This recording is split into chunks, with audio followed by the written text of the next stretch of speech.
My CV. David L. James, PhD. Summary. A results-oriented problem solver with a passion for science and quantum physics, with demonstrated results, in fusion combustion findings. Education, the London School of Economics, 1986, master's degree in engineering, Stanford University, graduated in 1988. PhD in propulsion sciences from MIT, 1991. Employment history, propulsion engineer, Caltech, 1992 to 2012. Director of Propulsion Engineering Department, Boeing Company, 2012 to present. Please consider me for employment opportunities at your company.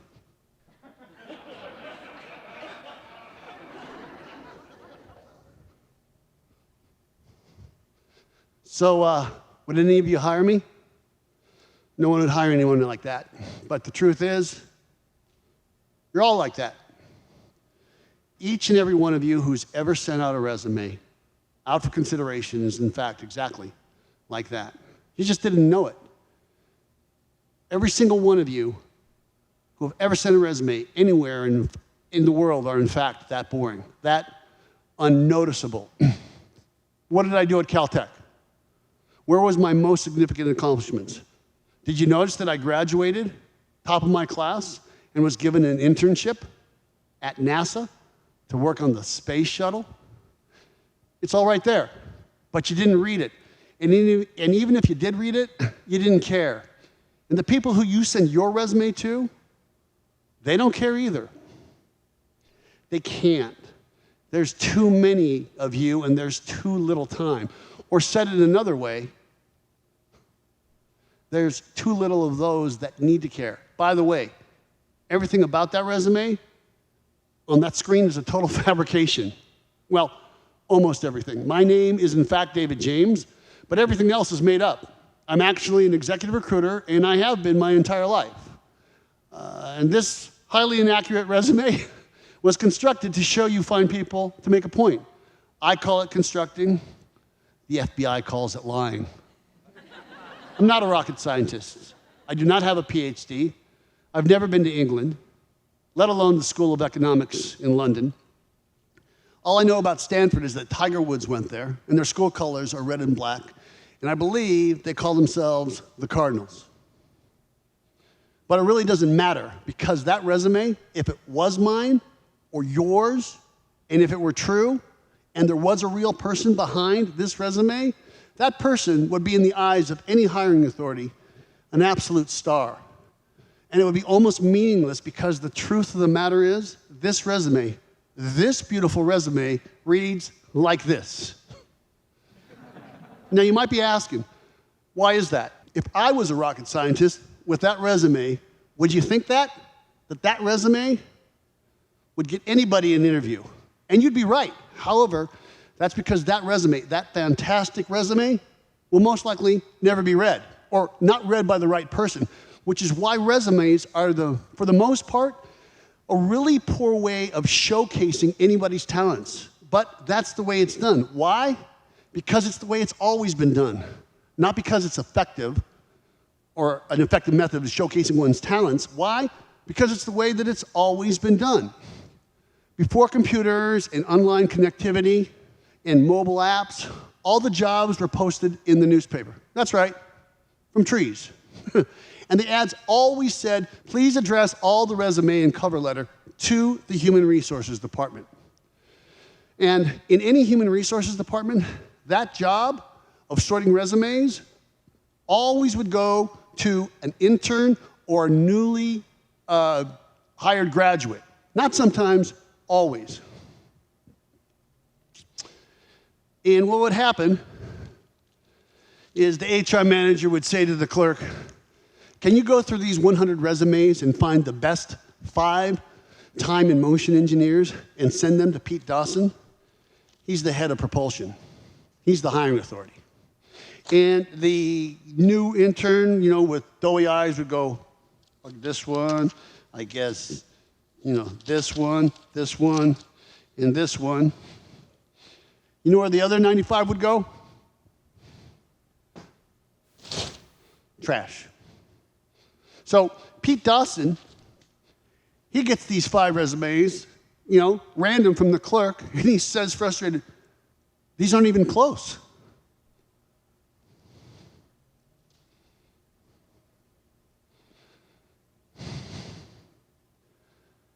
That's a lot of talent. It's a lot of effort, times 100 people, just to get thrown into the trash. Any one of you who has ever written a resume and a cover letter knows how much time and effort and emotion goes into the resume and cover letter when you really need it to speak for you when you're looking for a job. Then a guy like me calls Pete Dawson with a resume like this. I mean, if it was real. Pete, you don't know me, but I'm a recruiter who just recruited a time and motion engineer with 12 years of progressive experience, and he's working for one of your competitors, and he's on the market now. And Pete salivates, and he exclaims, yes, when can I see him, right? Proving once again that the sent resume really says nothing on your behalf, unless you can compel someone to read it.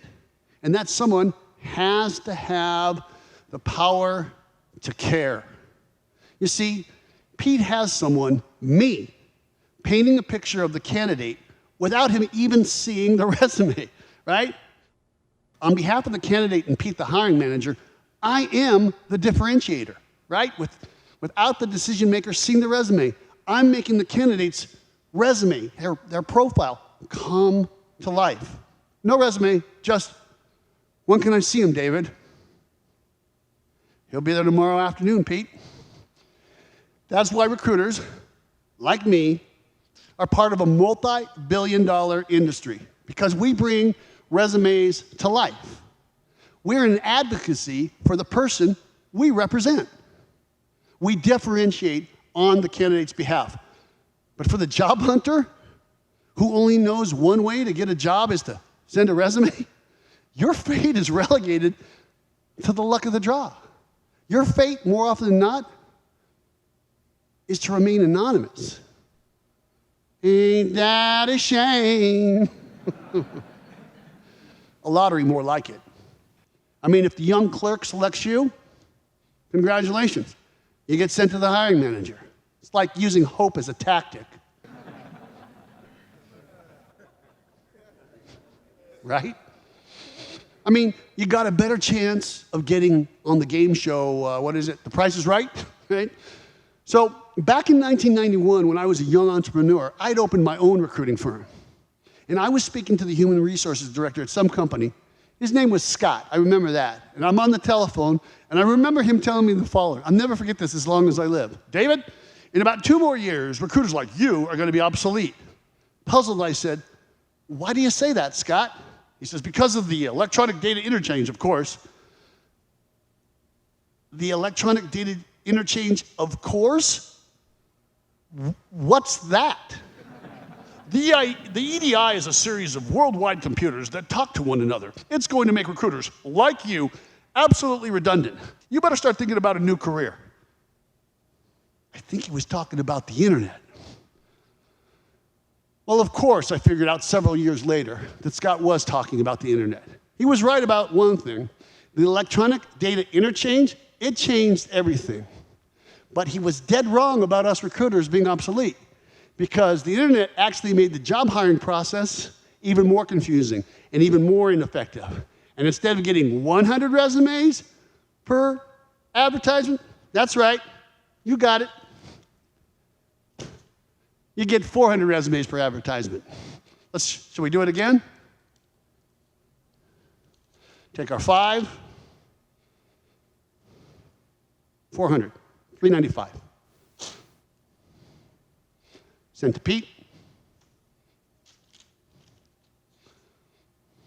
Are you getting the picture? Do you see how unlikely getting an interview based on your resume submission, having your resume speak for you, actually is? Then this came. LinkedIn totally changed the universe of job seeking and job getting and candidate finding. Recruiters went from cold calling candidates on the phone to sending them in-mail messages on the LinkedIn platform. Job seekers started relying on their LinkedIn profile as their, what do you call it, virtual resume? Hiring authorities relied solely on an ad posted on LinkedIn as their only attraction for new candidates. 89% of job seekers use LinkedIn solely as their sole means of searching. 83% of hiring authorities use LinkedIn solely as their sole means of filling positions within their entity. So, do you have any idea who's going through those 1,150 resumes?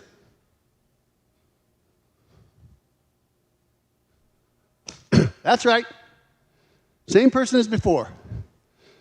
But let's assume for a minute that the actual hiring authority is getting the LinkedIn submissions directly to their own inbox. All submissions for the specific purpose of this search, no pre-filtering, no HR internal recruiter. Do you know how much time it takes to thoroughly review 1,150 resumes? I mean, not scan, but the actual perusal. As a professional recruiter, I will tell you the average perusal time for LinkedIn per profile view is 5 minutes and 43 seconds. That's about 10 resumes per hour. That means it will take that hiring authority 115 hours, or approximately 3 weeks, 8 to 5, working Monday through Friday, looking for your resume or a profile. Searching for a needle in a sack of needles.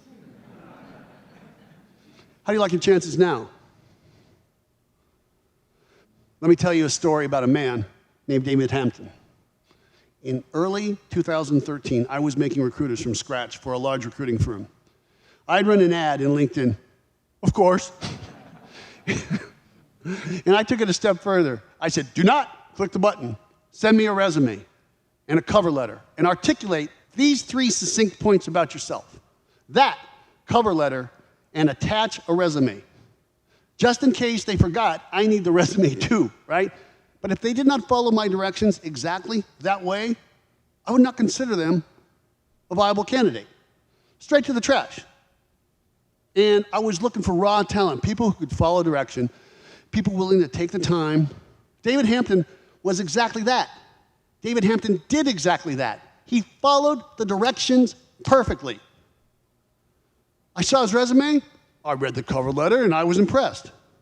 So impressed that I immediately hit the delete button and threw his resume away forever. He was dismissed.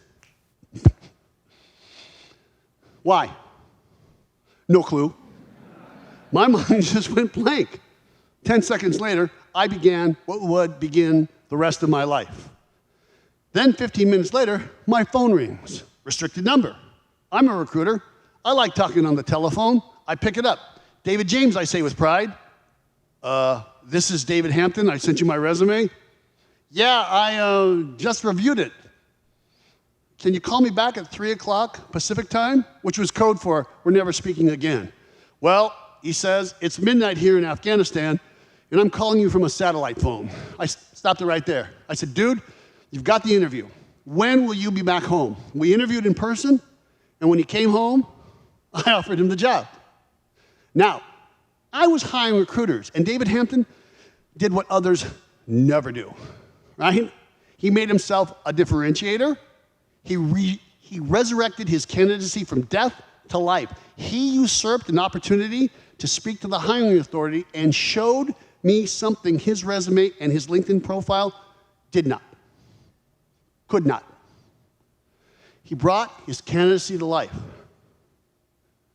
The story about David Hampton made me think. He had a perfect resume. He followed the directions to a T, yet I still DQ'd him. Why? Because all the profiles and the resumes I was receiving, they started all like mesh together and blur together in my head. And nothing differentiated them. They were faceless pieces of paper that lacked humanity and depth. And I'm a recruiter, the best of the best resume readers. I don't know why, but I will tell you, if it could happen to Hampton by a professional who reads resumes for a living, right? It can happen or has happened to you. And it made me think some more. What if there was a way to bring this to this? Hi, David James. My name is David Hampton. I have a feeling you tossed my resume in the trash, and that's cool, but I wanted to let you know that I'm an American currently serving in Afghanistan, and I've decided that I'm going to be a recruiter when I get home, and I commit to you, if you hire me, I will be the best recruiter you've ever hired. Now, if you still don't hire me, I'm going to call you every single day until I get home from Afghanistan. So please, pull my resume out of the trash and call me. It's midnight here, and I'm still awake, awaiting your call. And he did. So as you can see, had David Hampton had Bit About Me, or BAM as we like to call it, instead of differentiating his candidacy by calling me on a military sat phone from Kandahar, Afghanistan, he could have accomplished the same result by augmenting his candidacy with 30 seconds of self-curated video of himself. If you put the word recruiter in the people search in LinkedIn, you get 1,870,000. That's right, just shy of 2 million with that word, recruiter. Do I need to tell you how long it would take a hiring authority to view all of those? Well, it would take just a little bit under 80 years. I mean, assuming that you took weekends off. So we created an app. And like I said, it's called Bit About Me, or BAM for short. Bit About Me brings humanity to the job search process while differentiating candidates and bringing life to a candidate's profile. Did you know that the worst thing that a company has to do, the absolute worst task, is firing an employee? Do you know what the second worst thing and the most encumbering task is? You know, right, it's hiring. So for a hiring authority, instead of seeing this, you see this. You can see that it has 334 videos attached to the LinkedIn profile. Now, hiring authorities are going to solely view the profiles and resumes that have a 30-second video attached. And by the way, the video, it's 30 seconds max. We have subordinate culture, same way Twitter did with its original 140 characters. Everybody knew. Everybody knew. No more than 140 characters. Jack from Twitter said, from the jump, this is how the Twitter culture on their platform was going to be. Same thing with Bit About Me. Everyone knows you have 30 seconds to be succinct. And the hiring authorities or recruiters, you know, they will never have to spend more than 30 seconds. They know this. More time? Non-negotiable. People have said to me, yeah, but you can already put video on LinkedIn. Yes, but there's no uniformity to it. And nobody is viewing video on LinkedIn as a hiring culture. BAM makes everybody's profile come to life the way David Hampton did. The way that he did that day when he called me from Kandahar. BAM differentiates profiles. And this can happen for you too. Here's what you do. You take your mobile device and you go to wherever it is you actually download apps. Right? And you download the app. Now there's this teleprompter feature, right, that will help you write or even time your video because, you know, some people get nervous about making a video of themselves, you know, at first. But me, I do stunts without a net, so I'm just going to go a cappella. Okay, here it goes. Hi, everybody. Thanks for giving me your undivided attention for the last 15 minutes. But helping people get their daily bread or hired to work has always been my life's work. And it was important for me to bring a solution to the world that would take LinkedIn profiles and resumes from anonymous to prominent. And that solution is Bit About Me. Bring some BAM to your profile and bring your profile to life. And what you do is you hit send, right here, upload, post. Hi, everybody. Thanks for giving me your undivided attention for the last 15 minutes. But helping people get their daily bread or hired to work has always been my life's work. And it was important for me to bring a solution to the world that would take LinkedIn profiles and resumes from anonymous to prominent. And that solution is Bit About Me. Bring some BAM to your profile and bring your profile to life. Thank you, everyone, from the bottom of my heart for allowing me to participate in making the world a better place than I found it.